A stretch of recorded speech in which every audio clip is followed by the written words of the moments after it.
Padre eterno, en este día de Shabbat, Señor, en este día de reposo, a darte gracias, Padre eterno, por toda la muchedumbre de tus bondades y misericordias y benignidades para con todos nosotros, Padre eterno.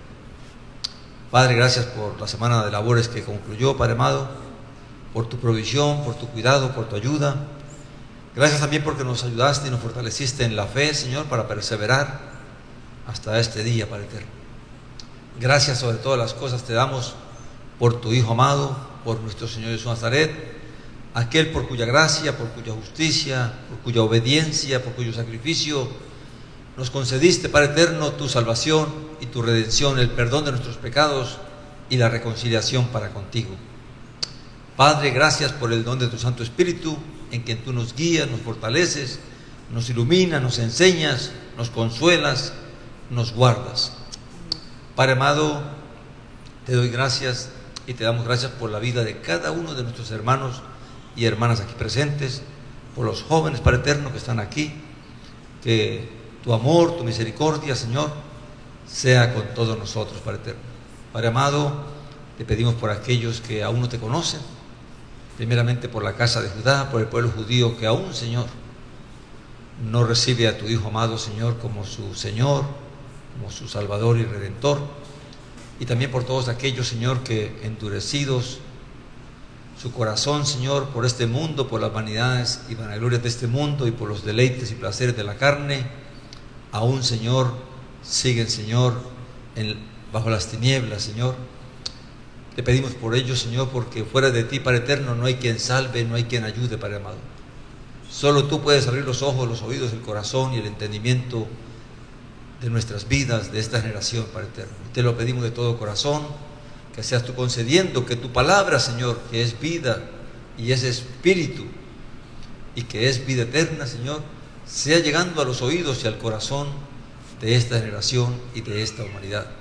Asimismo te pedimos por todos aquellos que hoy están en necesidad, en aflicción, en dolor, Padre amado, por los que están enfermos, Padre eterno, por nuestros familiares, amigos y hermanos en la fe, Señor, por el hermano Jairo Villalba, Señor. Te damos gracias por la vida del hermano Toniel, Señor, que hoy nos acompaña. Te pedimos por Ale, Señor.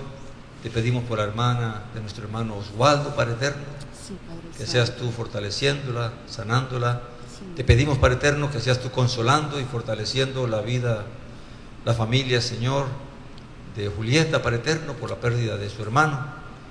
Y Padre eterno, así por cualquier necesidad que haya en medio nuestro, Señor, que tú conoces, que seas tú teniendo misericordia y clemencia de todos aquellos que hoy claman a ti, que hoy buscan tu rostro por causa de estas necesidades y aflicciones. Te pido también por la familia de la hermana Mirta, Señor, que también tú los consueles, los fortalezcas, Señor, por la pérdida de su hermana. Y así, Señor, por todos hoy los que hoy sufren y padecen, Padre eterno, que tu misericordia sea con todos nosotros, ayudándonos, Señor, y que seas tú derramando bendición sobre nuestras vidas, Padre eterno. Padre amado, gracias por todo. Ahora te encomendamos este tiempo, Señor, la palabra que se ha de predicar, tanto la que vamos a predicar aquí al frente como la que nuestros hermanos van a predicar a los jóvenes allá aparte, Padre eterno, que tú bendigas la vida de Adolfo, de Anita, y les des, Señor, los llenes de sabiduría, del Espíritu, de verdad, y seas tú, Señor, también abriendo el corazón y los oídos de los jóvenes para que atesoren tu palabra igual que nosotros, Padre eterno. En el nombre maravilloso y poderoso de nuestro Señor Jesús Nazaret, te damos y te bendecimos y te damos gracias. Amén, Padre amado. Amén. Amén.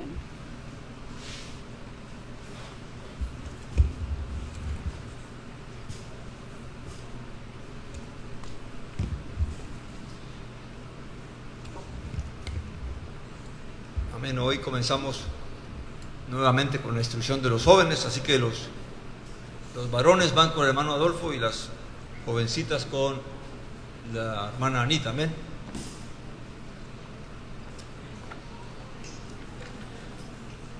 Y nosotros estaremos estudiando el libro de Shemó, Éxodo, capítulo 8.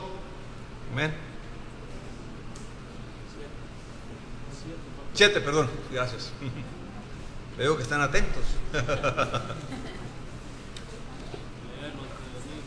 Amén. Amén, mis hermanos. Éxodo capítulo 7.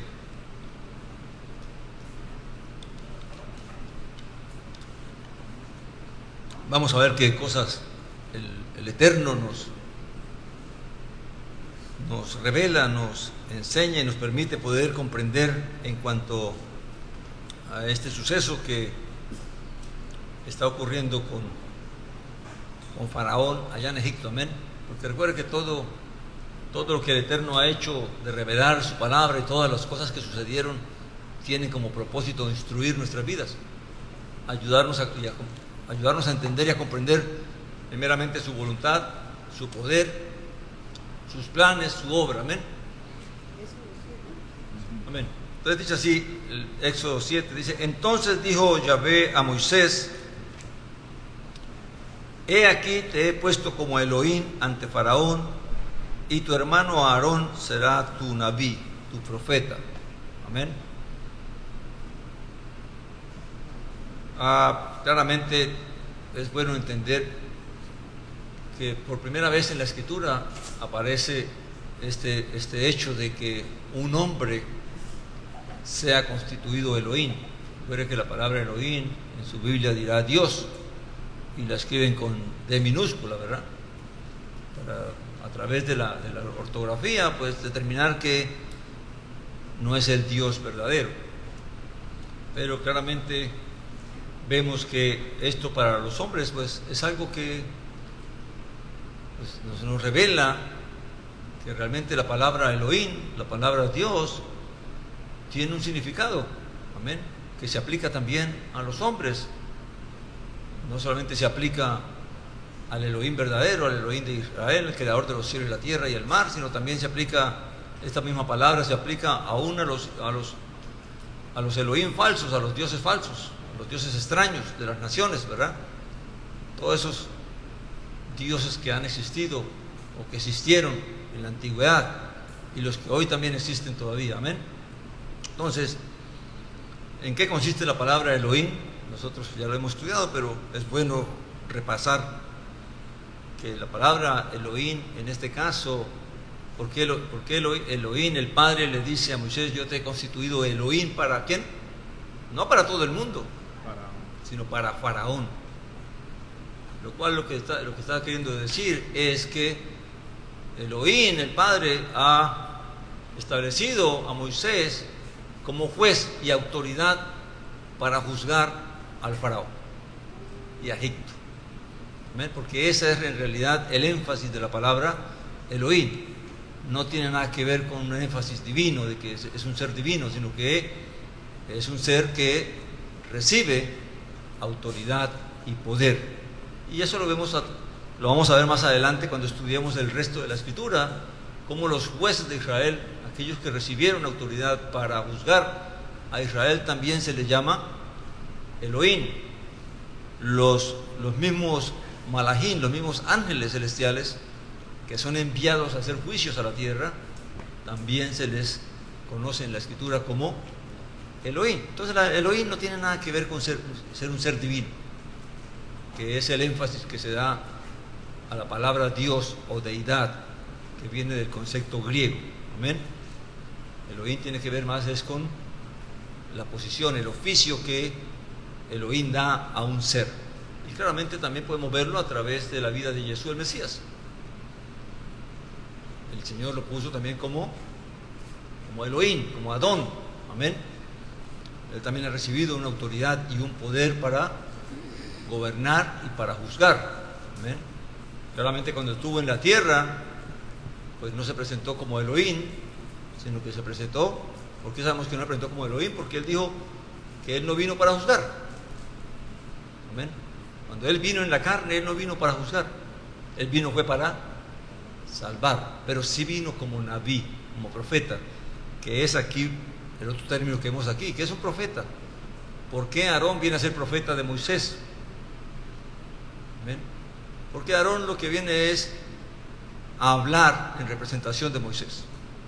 Moisés ha rehuido hablar directamente a Faraón porque se considera que tiene problemas para hablar, para expresar.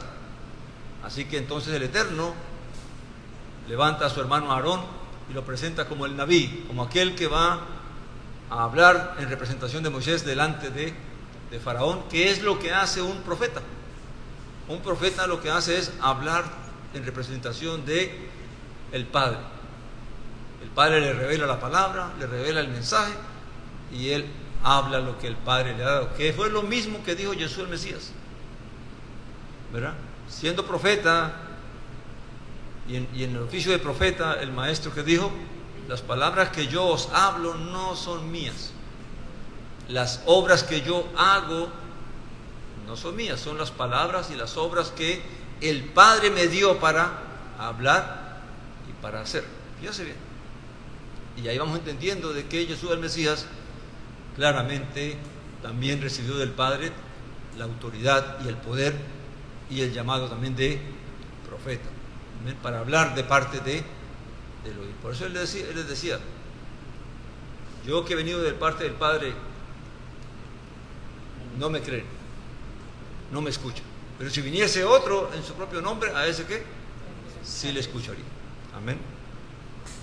Entonces tenemos esas dos palabras allí, la palabra Elohim y la palabra Nabí, que es profeta, ¿verdad? Ahora dice el versículo 2: sea Elohim o sea profeta, tienen que ser fiel a lo que el Eterno revela. El juez o el profeta no tienen autoridad para hablar por su propia cuenta. Por eso dice el versículo 2, hablándole el Padre a Moisés, dice: tú hablarás cuando yo te ordene. O sea, no es cuando tú te plazca hablar. Amén. Y tu hermano, o todo lo que él le dé para hablar. Amén. Y tu hermano Aarón hablará a Faraón para que deje salir de su tierra a los hijos de Israel.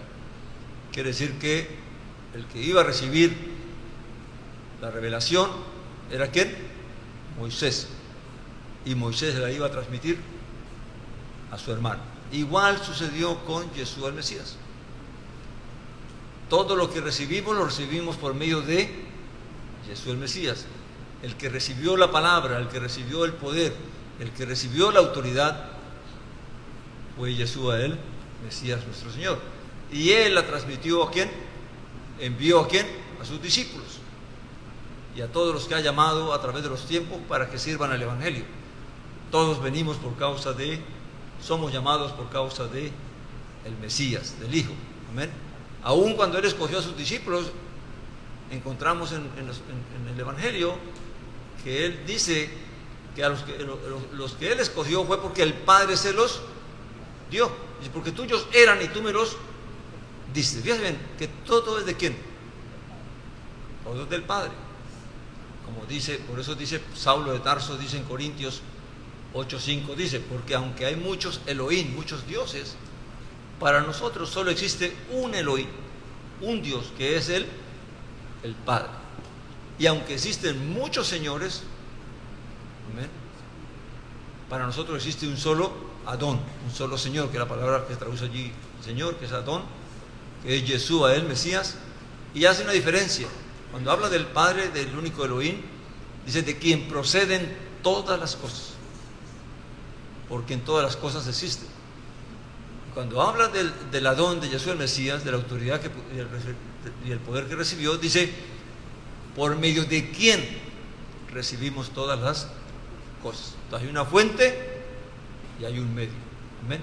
En este caso vemos también que el que recibe la autoridad, la revelación, es Moisés, pero el que va a hablar y el que va a actuar es Aarón. Amén.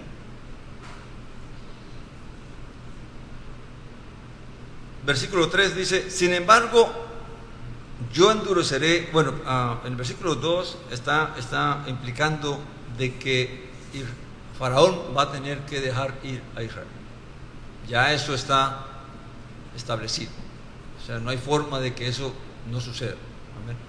Pero que, tristemente, para que antes de que suceda, el Padre va a tener que hacer algunas cosas. Amén. Dice: sin embargo, versículo 3, yo endureceré el corazón de Faraón, y aunque multiplique mis señales y mis prodigios en la tierra de Egipto, Faraón no os escuchará. Amén. Ahora, debemos entender, ¿cómo entendemos esto de que Elohim va a endurecer el corazón del faraón? Si hay algo que hay que tener bien presente en la Escritura, es que el Padre es Padre de justicia, es justo. Amén. Él no impone a la fuerza las cosas, amén, sino que Él se revela para que el hombre lo acepte o lo rechace. Pero para glorificarse Él, recuerde que hasta este momento el propio pueblo de Israel, los mismos hebreos, aún no conocen a Yahweh o a Yahvé. Amén. Él se está recién revelando a ellos. Y tampoco el faraón lo conoce. Amén. Así que él va a revelarse a Faraón, que ha dicho que no lo conoce y que no acepta la autoridad, no escucha a ese Elohim, para entonces, por medio de revelarse a Faraón, darse a conocer a Israel y a todo Egipto. Amén. Entonces, para eso es que el Eterno, conociendo su sabiduría, Dios conoce quién le va a creer y quién no le va a creer. ¿Por qué sabemos eso? Porque claramente Él dice que cuando habla de los llamados y escogidos, cuando habla del pueblo, de los hijos de Elohim, dice: a los que antes conoció, a esos llamó. Pero los llamó basado en ¿qué? En el conocimiento que tenía de que iban a creer al Evangelio, de que iban a creer al mensaje de la fe. Amén. Así que vamos a ver cómo es que va a ocurrir esto de endurecerlo. Amén. Dice: pero no lo escuchará, aunque multiplique, aunque haga muchas maravillas, muchas señales, muchos prodigios. Faraón no va a creer a eso. Amén. Eso es lo que va a suceder. Y aquí vamos a entender un punto importante.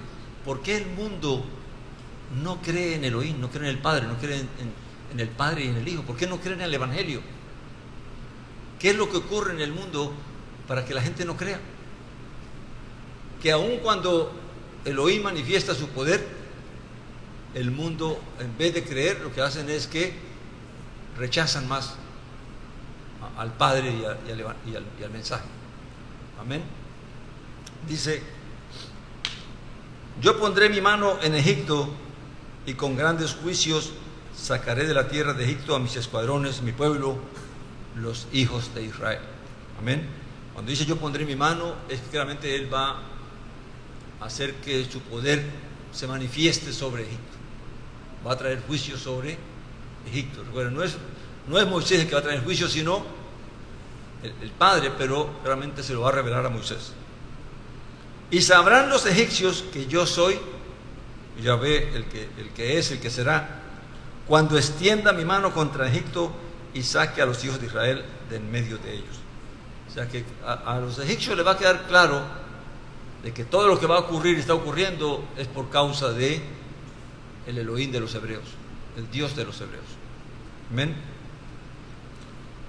Versículo 6: y Moisés y Aarón hicieron como Yahvé les había ordenado, así hicieron. Fíjense que una de las cosas que hoy ocurre, y uno de los errores que puede cometer una persona que es llamada al ministerio, al servicio del Evangelio, es que en su afán de querer llevar el mensaje se ponga a inventar cosas para ver cómo lo hace más agradable, o cómo le gusta más a la gente, o cómo convence más a la gente. Amén. Y entonces recurren a cuestiones de palabras y de cosas motivacionales para que la gente crea al Evangelio. Amén. Pero no es que crean al Evangelio, sino que crean a las palabras que ellos les están hablando. Una de las cosas que debe tener todo mensajero y todo siervo de Elohim es que tiene que entender que lo único que puede hablar es lo que se ha dado para hablar. El que ha de creer, creerá, y el que no quiere creer, no creerá, aunque se hagan señales. Y aunque se hagan prodigios, no va a creer. ¿Cuántas señales, cuántos prodigios hizo el Mesías en medio del pueblo judío? Y aún así no creyeron en Él, lo rechazaron. Amén. ¿Por qué? Eso vamos a tener en cuenta para entender por qué es que el mundo no rechaza el mensaje. Por qué es que el mundo rechaza el Evangelio. Amén. Porque a veces la gente se desespera. Uno quiere que la gente se convierta rápido y crea rápido, pero no es tan fácil. Amén. Porque el único que sabe quién va a creer es el Eterno. Dice el 7, tenía Moisés 80 años y Aarón 83 años cuando hablaron a Faraón. O sea que eran ya hombres muy maduros y ya muy entrados en años. Amén. Así que no importa la edad que uno tenga, siempre hay la oportunidad de servir al Eterno. Amén, si Él así lo quiere. Y Yahvé había hablado a Moisés y a Aarón diciendo: cuando Faraón os hable diciendo, haced vuestro prodigio, entonces dirás a Aarón: toma tu vara y échala delante de Faraón, se convertirá en serpiente. Claramente el Eterno, que conoce todas las cosas, sabe que el Faraón va a pedir una muestra de poder. Recuerden que todo lo que está en fuego es poder de Elohim, poder de dioses. Amén. Porque Faraón, él mismo se considera un mismo Elohim, un mismo Dios, porque tiene poder, tiene autoridad. La palabra de él vale. Al que quiere mata y al que quiere perdona. Ese es el poder de un rey, amén, de alguien que tiene esa autoridad y ese poder. Entonces dice allí que ya el Padre, adelantándose a lo que va a suceder, claramente le dice que cuando el Faraón le pida una señal, entonces le ordene a Aarón que tire la vara que Aarón tiene y la vara se convertirá en serpiente. Pero aquí tenemos un detalle que siempre les digo a ustedes, que lo triste de la traducción es que se pierden detalles cuando se traducen, porque la palabra que está allí como serpiente, sabemos que la palabra hebrea para serpiente, ¿cuál es? Nahash, ¿verdad? Pero la palabra que está aquí no es Nahash, sino que es tanín. Y tanín aplica más a una especie de monstruo. Amén. Que se traduce muchas veces como un cocodrilo o como una serpiente, pero no una serpiente normal. Amén. Y también como un animal que pues parece que es alargado, como el tiro de dragón, el dragón que hoy se pintan por ahí. Amén. Entonces, esa es la palabra tanín. Amén. Para que no lo tomemos literalmente como serpiente. Así que esta vara no se convirtió realmente en una serpiente, se convirtió, lo más probable fue en algo parecido a un cocodrilo. Amén. ¿Y por qué es importante entender esto? Porque ¿por qué es que el Padre escoge que la vara se convierta? Porque la vara de Moisés sí se convirtió en serpiente, porque la palabra está allí, es Nahash. Pero esta vara de Aarón no se convierte en serpiente, sino en este animal, ¿verdad? ¿Y por qué el Padre permite que esta vara se convierta en este animal? Porque ¿qué relación tiene el Faraón con el cocodrilo y con el Nilo? Amén. Y con este tanín, con este monstruo. Vamos a ver algunos textos para que ustedes lo puedan ver. Vamos a Ezequiel 29:3, el libro del profeta Ezequiel.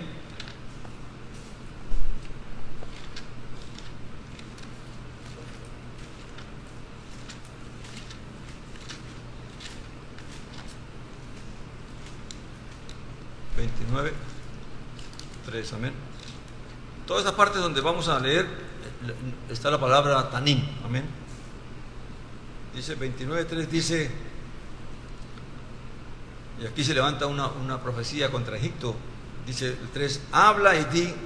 Aquí el Padre le da palabra al profeta Ezequiel y dice, habla y di, así dice Adonai Yahvé: he aquí yo estoy contra ti, Faraón, rey de Egipto, gran monstruo recostado en medio de sus cauces, el cual dice, mío es el Nilo, pues yo lo hice para mí. Fíjense bien, que la relación que hay entre el Faraón y el Nilo es que el Faraón, ellos se creen seres espirituales, seres poderosos, ¿verdad? Y la idea que tienen es que claramente todo lo que hay en Egipto es porque ellos lo hicieron y lo han hecho. Amén. Y el Nilo produce pues todo tipo de vida que hay allí. Amén. Pero el Señor compara al faraón con un monstruo del Nilo. Y ese monstruo más claramente nos lo va a mostrar ahí mismo en Ezequiel, en el 32, capítulo 32, versículo 2. ¿Lo tienen? Dice: hijo de hombre, levanta endechas sobre Faraón, rey de Egipto, y dile: parecías el león de las naciones, pero eres un cocodrilo del Nilo. Amén. Del Nilo está hablando del río, ¿verdad? O sea que el faraón se creía más de lo que realmente Dios le había concedido ser. Amén. Chapoteas en las corrientes, enturbia las aguas con tus patas y enlodas las corrientes de los ríos. Y aquí claramente la palabra tanín nos nos revela algo. Este animal tiene patas, la serpiente no tiene patas.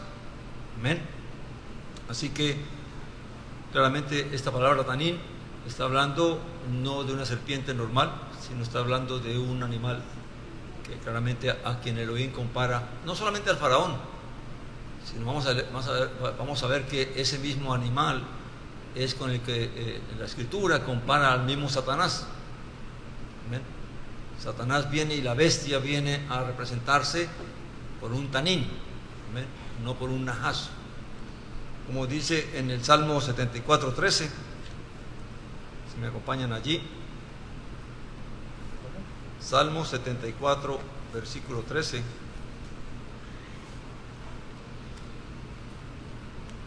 Fíjense lo que habla el salmista en cuanto a lo que hizo Elohim cuando abrió el mar para que pasara Israel, ¿verdad? Cuando partió el mar en dos. Dice, el versículo 13 dice: tú dividiste el mar con tu poder. Está hablando del Padre, ¿verdad? Elohim. Quebrantaste en las aguas las cabezas de los monstruos marinos. En la escritura, cuando pasa el Éxodo, no habla nada de que murió ningún monstruo ni nada de cosas, ¿verdad? Entonces claramente la comparación, ¿a qué está haciendo la comparación? Dice, el 14 dice: tú aplastaste las cabezas de Leviatán y lo diste por comida a los moradores del desierto. Claramente lo que está hablando aquí es que cuando el Señor abrió el mar para que Israel pasara, lo que hizo fue que Él avergonzó y destruyó al faraón. O sea, hizo ver que el poder del faraón no era nada. Y allí, en ese lugar, fue donde todo el ejército del faraón fue ¿qué? Todo su poder fue destruido. Amén. Así que cuando hablamos de este tanín, no es solamente puede ser un ser natural, un animal natural, sino que la comparación está dada es con lo que representa el faraón y lo que representan los poderes de este mundo. Amén. Cómo el Eterno realmente tiene poder sobre eso. Por eso es que cuando Aarón tira la vara, es para revelar que el poder está en el Eterno, porque Él fue el que creó los grandes monstruos marinos. Todos los monstruos que existen porque Él los creó. Aún todos los seres malvados e inicuos que hoy existen, también se les concedió vida por parte del Eterno. Amén. Porque Satanás no existiera si el Eterno no lo hubiera creado. Él no lo creó como Satanás, sino que Él dejó que la maldad se manifestara en Él. Amén. Y así los malos, Dios no los crea malos, sino que el hombre se hace malo, se pervierte. Amén. Y quiero que me acompañes a Isaías 51:9, porque veamos que también hay profecía para ese tanín en cuanto a su final. Amén. Isaías 51:9.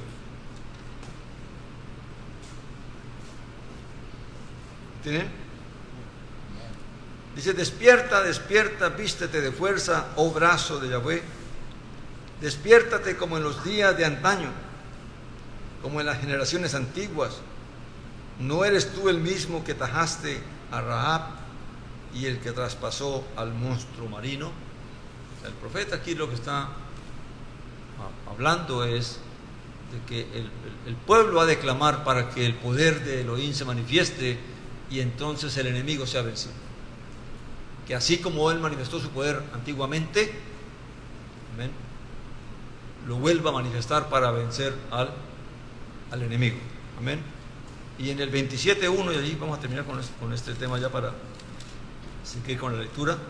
Isaías 27.1.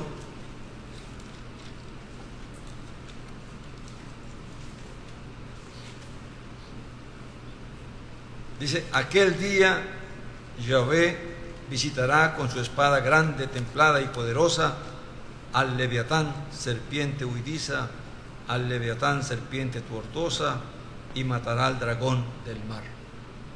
¿Amén? Todo esto está hablando del mismo ser, de la misma criatura. Amén. Pero aquí lo que está revelando es que hay un día para juzgar también a este poderoso, a este ser. Así como llegó el día para juzgar al faraón, así también llegará un día para estos seres y todos estos poderes que hoy se vanaglorían sobre la creación del Eterno. Amén. Y esa es la esperanza. Por eso Juan, cuando anuncia las revelaciones finales, pues es para darle esperanza al pueblo, que aunque se levante esta bestia poderosa y traiga tormento y traiga aflicción y sufrimiento al pueblo, el pueblo sepa de que también ese ser tiene su tiempo contado, ¿amén?, su día en que el Eterno lo juzgará. ¿Para qué nos dice eso? Para que no nos dejemos llevar por la aflicción, por el dolor y por el sufrimiento, reneguemos de la fe y entonces nos volvamos atrás. Amén. Dice y esto le está pasando a Israel. Israel está siendo atormentado por el faraón, con trabajos forzados, con aflicción, pero el Eterno va a demostrar que el que tiene el poder sobre el faraón es Él. Amén. Es lo mismo, simplemente que en diferentes circunstancias y en diferentes tiempos, pero la revelación es la misma. Dice, versículo 10, llegaron pues Moisés y Aarón ante Faraón e hicieron como había ordenado Yahvé, y echó Aarón su vara ante el rostro de Faraón y de sus siervos y se convirtió en tanín, en serpiente, ¿verdad? Pero Faraón llamó a su vez a los sabios y a los encantadores y a los magos de Egipto. También hicieron lo mismo con sus encantamientos, pues echaron cada uno su vara y se convirtieron en serpientes. Sin embargo, la vara de Aarón devoró las varas de ellos. Y tal como había hablado Yahvé, el corazón de Faraón se endureció y no los escuchó. Ahora fíjense bien, aquí es que vamos a entender ¿cómo es que ocurre esto de que se endurece el corazón de una persona? ¿Cómo es que ocurre esto que el corazón de Faraón se endureció? ¿Por qué fue que se endureció? Ya él era incrédulo. Él había manifestado que no conocía a ese Elohim. Tampoco lo iba a obedecer. Pero ahora, cuando los representantes de Elohim se presentan ante él y les pide que hagan un prodigio, entonces vienen los magos de él y también hacen el mismo prodigio. Y dice que el faraón no escuchó. ¿Qué fue lo que pasó? Y esto tenemos que entenderlo para entender por qué el mundo actúa como actúa hoy en día, por qué las personas actúan como actúan. Porque el faraón claramente, al ver que sus magos podían hacer lo mismo, no le dio importancia, no le dio valor a lo que Moisés y Aarón hicieron. Por lo tanto dijo, eso también lo podemos hacer nosotros. Así que, ¿cuál es el punto? Amén. Y se endureció más. Antes se llenó más de orgullo. Si él puede hacer eso, nosotros también lo hacemos. Y eso hace que... Ahora, ¿qué pasa con el mundo hoy en día? Usted le dice al mundo de que, mire que si no creen en Yahweh, le va a venir enfermedades, le van a venir males, le van a venir sufrimientos. ¿Y qué hace el mundo? Pues sí, vienen los males, pero la ciencia se ha desarrollado. Hoy la gente no tiene miedo a la enfermedad. ¿Por qué? Ya no buscan a Dios, sino buscan ¿qué? A un médico. Con toda la ciencia que hay, ya todo el mundo tiene la esperanza de que se va a sanar, de que los médicos lo van a sanar. Amén. Y cualquier cosa que ocurra hoy en día, la ciencia y todo este movimiento que hay, lo que hace es que soluciona los problemas. Y entonces la gente ya no cree en eso de castigos y sufrimientos de parte de Dios, sino que lo toman como algo ¿qué? Como algo natural. Y eso es lo que hace es que claramente la persona fortalezca más su incredulidad. Que si, ahora, fíjese bien, que Dios hace esto es en su sabiduría con ese propósito, que los que tienen corazón para Él van a creer, y los que no tienen corazón no van a creer, sino que se van a endurecer. Pero ¿qué va a pasar con el resto de Egipto y con Israel? Pues van a creer, van a temer a Dios. Lo mismo pasó con Yeshua. ¿De qué sirvió todos los milagros y sanidades que Él hizo? Pues que un montón de gente no creyó. ¿Y por qué no creyeron? Ya no por cuestiones de soluciones, sino porque por la carne, por el deseo que tenían ellos de ser lo que eran y de seguir gobernando y de seguir teniendo todo su poder y autoridad. Y rechazaron eso, ¿verdad? Pero hubo gente que viendo los milagros y las sanidades y escuchando la palabra de Él, le creyeron. Entonces, Dios manifiesta sus obras para que unos endurezcan y para que otros crean. Igual es la palabra. Hay quien la oye y se endurece, y hay quien la oye y cree. Amén. Mucha gente hoy alaba la ciencia. La ciencia no es mala. Si nosotros aún buscamos la ciencia, creyendo que Dios es el que puede ayudarnos a través de la ciencia, pero dándole la gloria y la honra a aquel que le dio al hombre la capacidad de tener conocimiento y sabiduría de estas cosas. Amén. Luego dice que, versículo 15, mis hermanos: ve por la mañana a Faraón, y aquí le habla nuevamente el Eterno a Moisés.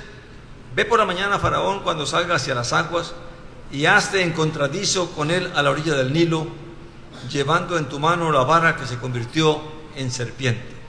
Y esta palabra serpiente sí es la palabra Nahash, porque es la vara de Aarón, de Moisés, no la vara de Aarón. Amén.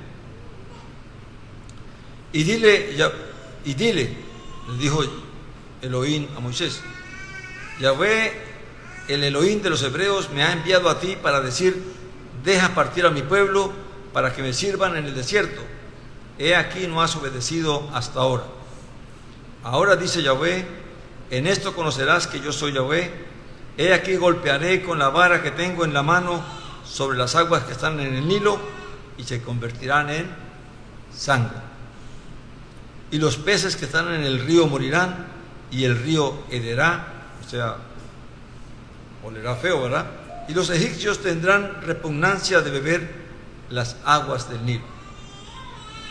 Y Yahvé dijo a Moisés: di a Aarón: toma tu vara y extiende tu mano contra las aguas de Egipto, contra sus arroyos, contra sus ríos, contra sus canales, contra sus estanques y contra todos sus depósitos de agua, para que se conviertan en sangre. Y tanto en las vasijas de madera como las de piedra haya sangre por toda la tierra de Egipto. ¿Ven? Y fíjense que al principio Moisés dice que él es el que va a golpear el agua, pero en realidad el que va a golpear el agua es Aarón. Amén. Y Moisés y Aarón hicieron así como Yahvé había ordenado, y él alzó y golpeó con la vara las aguas que estaban en el Nilo ante ojos de Faraón y ante los ojos de sus siervos, y todas las aguas que estaban en el Nilo se convirtieron en sangre. Ahora, recuerde que ¿por qué es ese trato de Dios o de Elohim con el río Nilo? Que recuerden que la idea del faraón es que el Nilo existía porque ellos lo habían creado. ¿Ven? En su creencia de sus dioses, y claramente del Nilo dependía toda la vida de Egipto, que de ahí venían las cosechas y venía todo el alimento. Ahora el Eterno lo que quiere demostrarle a Faraón es que claramente ellos no tienen ningún poder sobre el Nilo. El único que tiene poder sobre las aguas y sobre el Nilo es aquel que creó los cielos y la tierra y el mar. Amén. Luego dice, y murieron los peces que había en el Nilo y el río hedió, y los egipcios no pudieron beber el agua del Nilo, y hubo sangre por toda la tierra de Egipto. Pero los magos de Egipto hicieron lo mismo con sus encantamientos, y tal como Yahvé había predicho, el corazón de Faraón se endureció y no los escuchó. Regresó Faraón y fue a su casa y tampoco prestó atención a eso.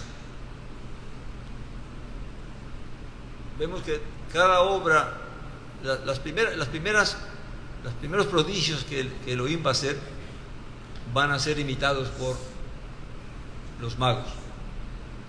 Y el propósito de esto es que el Eterno lo que busca es que a los magos poder imitar los mismos prodigios.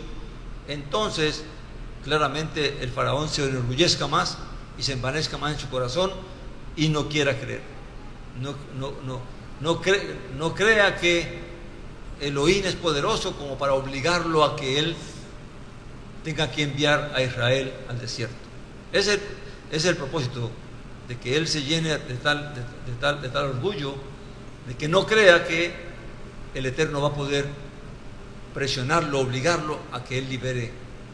Y lo que está allí en fuego es esto, la manifestación y la revelación de quién es poderoso, quién es el que tiene poder y dominio sobre toda la creación y sobre todas las cosas. Amén. Que al final de los tiempos va a pasar lo mismo. Amén. Hoy en día pasa lo mismo. La ciencia quiere demostrar ¿qué? Poder. Amén. La ciencia cada día convence más al ser humano de que la respuesta a las cosas está en la ciencia. Rejuvenecer, alargar los años, sanar las enfermedades, satisfacer todas las necesidades del ser humano, darle placer, darle diversión. Todo está en manos de lo que es el poder de la ciencia. Amén. Y claramente la gente cada día sucumbe más a todas estas cosas que hoy se están viendo. Amén. Dice el 24, y todos los egipcios tuvieron que excavar en los alrededores del Nilo para beber agua, porque no podían beber del agua del Nilo. O sea, buscar una manera de cómo abastecer. Recuerda que en su misericordia el Eterno también permite que una carga no se pueda sobrellevar. Amén. Y 7 días transcurrieron después que Yahvé golpeara el Nilo. ¿Qué aprendemos de esto hoy? Que si nosotros realmente, el único que sustenta nuestra fe es el hecho de que hemos creído a la palabra. Amén. Y que en la medida que nosotros realmente tengamos corazón para Elohim, Él va a fortalecer nuestra fe y va a guardar nuestra fe. Pero el mundo cada día va a ser guiado más a la incredulidad. No solamente a la incredulidad de pensar de que Elohim, de que el Padre no existe y de que los juicios y todas esas cosas pues se pueden superar, se pueden sanar, se pueden arreglar, sino que por otra parte el mundo está siendo guiado a que cada día busca más la satisfacción de la carne, el deseo, el placer y el deleite de la carne. Si no, usted vea todo lo que la ciencia hace. Hoy en día usted toma un teléfono, una cosa, y ¿qué es lo que aparece ahí? Todo es placer para la carne, deleite para la carne. Amén. Y todo el mundo se afana en eso. Ya se convirtió en un negocio, ya se convirtió en un medio de vida, y todo el mundo está buscando. Unos venden y otros compran, pero todo tiene que ver con la satisfacción del deseo de la carne. Amén. Y si nosotros no abrimos los ojos y no entendemos, pues también vamos entrando por ese camino, porque eso fue lo que le pasó al pueblo judío, que no quisieron oír al Mesías. ¿Por qué?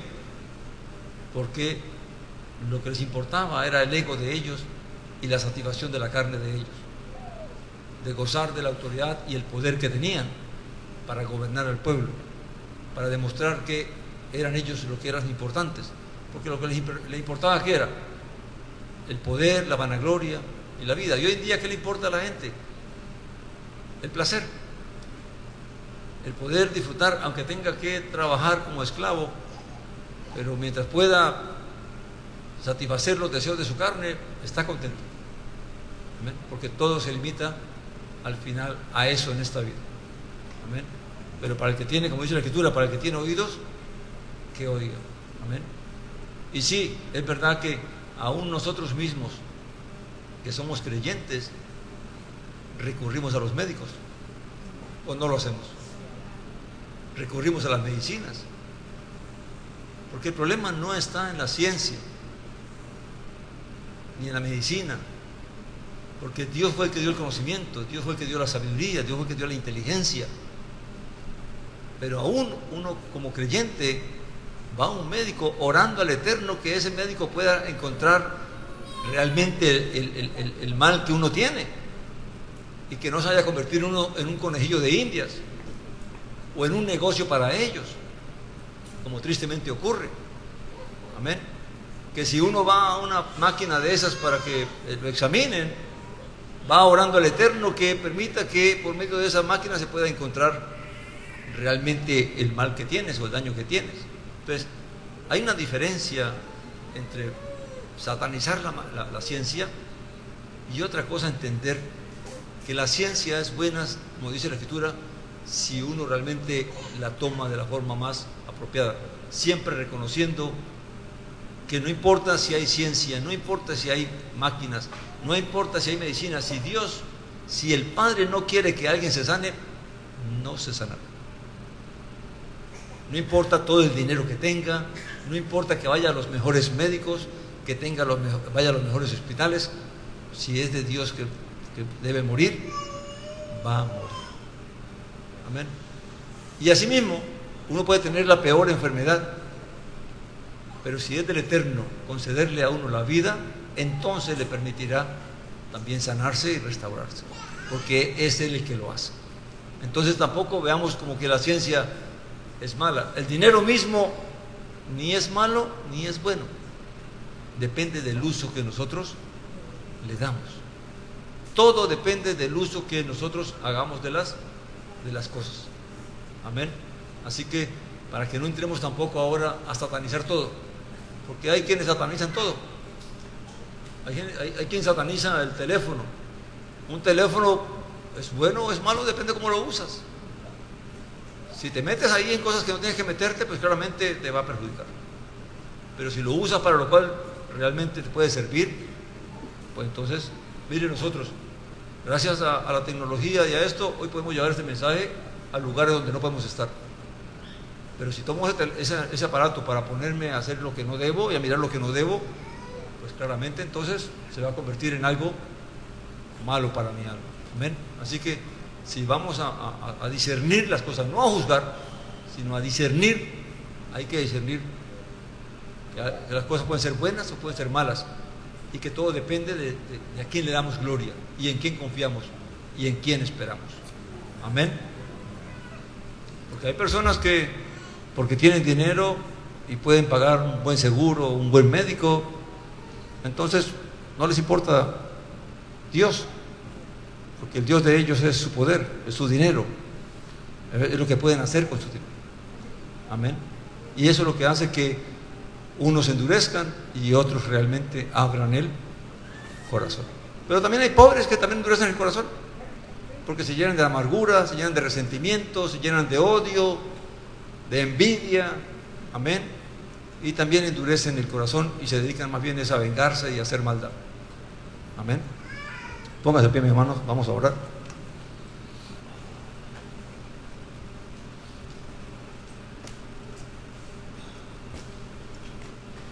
Amantísimo Padre, a ti venimos, Padre eterno, dándote gracias, porque eres tú, Señor, el que nos das la capacidad para poder discernir las cosas de este mundo y de esta vida. Padre eterno, para entender que eres tú el que has creado a los hombres y que eres tú el que has dado la sabiduría, la capacidad, el conocimiento, el entendimiento a los hombres. Pero los hombres, en vez de darte gracias y en vez de reconocer que todo proviene de ti, se llenaron de orgullo, de vanagloria, de vanidad, y se apartaron de tus caminos, Padre eterno.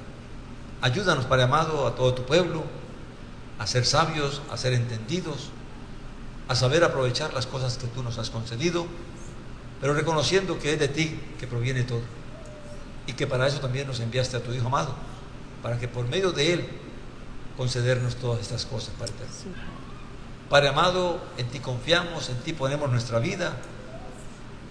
Confiamos que tú eres poderoso para hacer el bien, para sanarnos, para bendecirnos, para guardarnos, pero también confiamos, Señor, en tu autoridad, de que también debemos, Señor, glorificar tu nombre, aún en las cosas difíciles, en los sufrimientos, en las aflicciones, en las necesidades. Aún también en ello debemos exaltar y glorificar tu santo nombre y confiar en ti y caminar conforme tú nos concedas caminar en esta vida. Ayúdanos a comprender tus caminos, ayúdanos a comprender tu voluntad y a no desviarnos ni a diestra ni a siniestra, sino a caminar en tu verdad. Padre amado, en el nombre maravilloso y poderoso de nuestro Señor Jesús Nazaret, te alabamos y te bendecimos y te damos gracias. Amén, Señor.